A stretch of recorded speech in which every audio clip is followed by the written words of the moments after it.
দর্শক দেখুন, এই যে এই ছেলেটিকে আজকে পাওয়া গেছে দুলালপুর মোড় থেকে। ছেলেটির বাড়ির নাম ঠিকানা সব কিছুই বলতে পারে। সে বলতেছে তার বাড়ি ময়মনসিংহ জেলার ঈশ্বরগঞ্জ থানার। তার গ্রামের নাম দত্তপাড়া। ছেলেটিকে সন্ধ্যার পরে আমার দোকানে নিয়ে আসা হয়েছে। খুব শীতের মধ্যে তাকে শীতের কাপড় পরানো হয়েছে। এই যে এটা আমার দোকানের ঠিকানা। ছেলেটি তার বাবার সাথে পলাশ এসেছিল। আজকে সে পলাশ থেকে তার বাবার কাছ থেকে আলাদা হয়ে গেছে। তখন সে তার বাবাকেও আর পায়নি, হয়তো তার বাবাও তাকে আর পায়নি। তোমার নাম কি? মোহাম্মদ মাহিন। মোহাম্মদ মাহিন। মাহিন। হ্যাঁ, তোমার আব্বুর নাম কি? মামুন। মামুন। তোমার বাড়ি কোন জায়গায়, কোন জেলায়? ময়মনসিংহ জেলা। ময়মনসিংহ জেলা। তুমি কার সাথে আসছিলা নরসিংদীতে? নরসিংদী কোন জায়গায় আসছিলা বাবার সাথে? পলাশ। নরসিংদী পলাশ আসছিলা না? আর এখন তুমি আছো হলো নরসিংদী শিবপুর থানা দুলালপুর ইউনিয়নে আছো তুমি। হ্যাঁ, এটা দুলালপুর মোড় বলে এই জায়গাকে, ঠিক আছে? তোমার বাড়ি হলো ময়মনসিংহ না? ময়মনসিংহ থানা কোনটা? ঈশ্বরগঞ্জ। ঈশ্বরগঞ্জ থানা। হ্যাঁ, আর গ্রামের নাম দত্তপাড়া। দত্তপাড়া।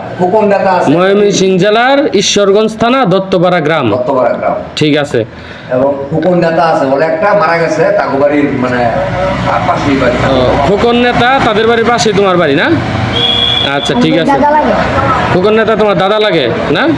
আচ্ছা ঠিক আছে, সমস্যা নাই। তুমি বাড়ি যেতে পারবা, চিন্তা করো না। হ্যাঁ, টেনশন করো না। তোমার আব্বুর সাথে আসছিলা? কখন আসছিলা, কতক্ষণ আগে? আইছিলাম জোরের টাইমে। জোহরের সময়। আজকে হলো তারিখ হলো 16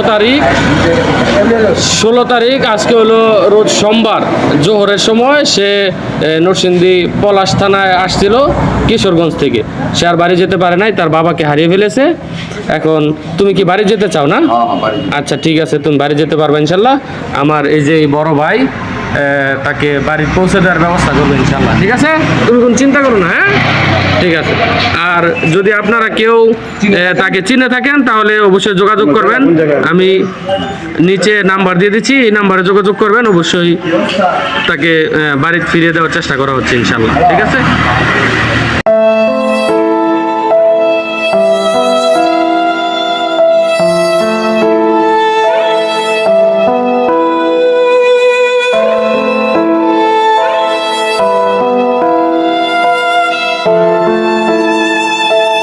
এটা কি তোমার পাঞ্জাবি না? তুমি মাদ্রাসায় পড়ো?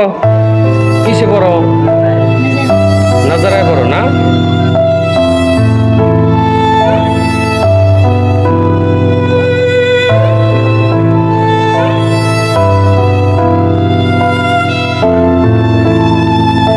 দর্শক, আপনারা ভিডিওটি বেশি বেশি শেয়ার করুন যেন এই ছেলেটিকে আমরা তার পরিবারের কাছে পৌঁছে দিতে পারি।